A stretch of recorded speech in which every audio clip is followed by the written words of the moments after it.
Hi guys, good afternoon. Welcome to another episode of What Am I Drinking? Today I chose a Pouilly Fuissé by Louis Latour. This is the 2017 vintage. So Pouilly Fuissé is from a village in the Mâconnais region in Burgundy. And as we know, in Burgundy, white wine is made from 100% Chardonnay grape. Let's not confuse Pouilly Fuissé with Pouilly Fumé. So Pouilly Fumé is from Loire Valley, and that's 100% Sauvignon Blanc. Pouilly Fuissé is 100% Chardonnay from Burgundy, from this village of Pouilly Fuissé. Pouilly Fuissé itself, as a village, do not have Premier Cru or Grand Cru. Therefore, they are certain the clients of a certain quality. That is, if you have Pouilly Fuissé written on the bottle, the wine should be of an extremely good quality already. Prices of Pouilly Fuissé are actually relatively decent, especially when you compare to the bigger Montrachets like Chassagne Montrachet, Pouilly Montrachet, and Chevalier Montrachet. Louis Latour also produces those big wines, and is probably better known for the bigger wines than his Chablis and his Pouilly Fuissé. Albeit, as I said before, if you've got Pouilly Fuissé on the bottle, it's got to be of a certain good quality level. So let's see. I know that Louis Latour has best practices in the environment. I know he was certified for his vineyard practices in 1998, and he continued to evolve his vineyard practices to be not only environmentally friendly and then sustainable in 1998, but also relatively organic, or as organic as he could possibly be, including farming by ploughing with horses. He doesn't use any unnatural fertilizers, no human intervention as much as possible. So I know that he really goes down the route of these organic practices. So the color, as you can see, is a relatively light golden color. So it's not too dark, but you can see that it's not too young. It's got a little bit of age on it.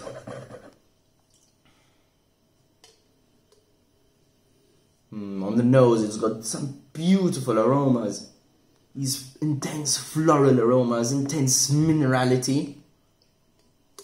You can already tell that it's a complex wine. You can already tell it's not a cheap wine. It's a good wine of good quality.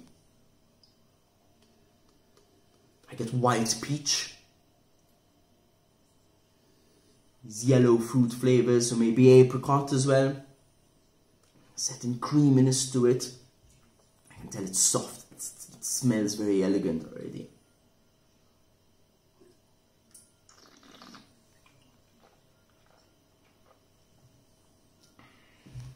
Ah, that's really nice. The chalkiness comes out, so you get this softness in the mouth.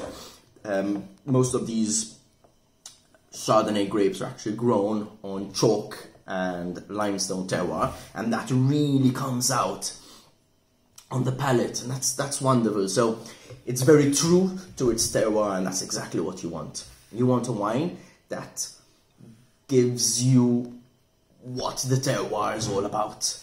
And that's great. The chalkiness, you get a little bit of smoke. That creaminess. It's very mouth coating, bit oily, mouth filling, rich, quite powerful.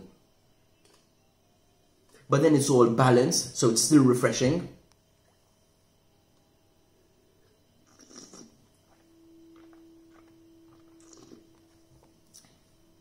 A little bit of a honeyed aftertaste, a bit of spices, so maybe ginger, a little bit of ginger over there.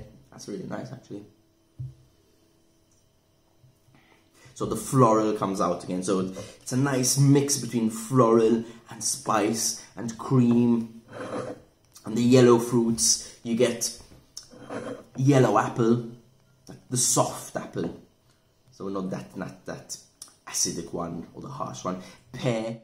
I wouldn't pair it with a plain grilled fish, so I wouldn't use this as the lemon on the fish. I would probably use this with a richer style of cooking, so maybe a fish in a cream sauce, or poultry, chicken. Chicken would work wonders with this, where you can pair the creaminess of the chicken or the fish, if it's cooked in cream, and the creaminess of the wine. You can get maybe the smoky effects. What I do know is Pouilly Fuissé sometimes are aged in oak barrels, or parts of it are aged in oak barrels. This particular Pouilly Fuissé is not aged in oak, so you don't get that vanilla and coconut and brioche tastes to it at all. So you don't get those flavors or those aromas, but you do get the creaminess, and that probably comes from the MLF, which I explained in another video. They age this for 10 months in stainless steel barrels. So I think this would be actually a great introduction to Burgundy. So if you're not into Chardonnay grapes, or you're a bit scared of Chardonnay grapes for being that too much, a bit too oaky and toasty and buttery and brioche, this would be a fantastic entry to Burgundy. See what you think of this wine. I think it's fantastic, but I also like the big Burgundies. But as a starter pack, and it's a very well balanced, elegant wine, I'd say this really hits the sweet spot. Cheers!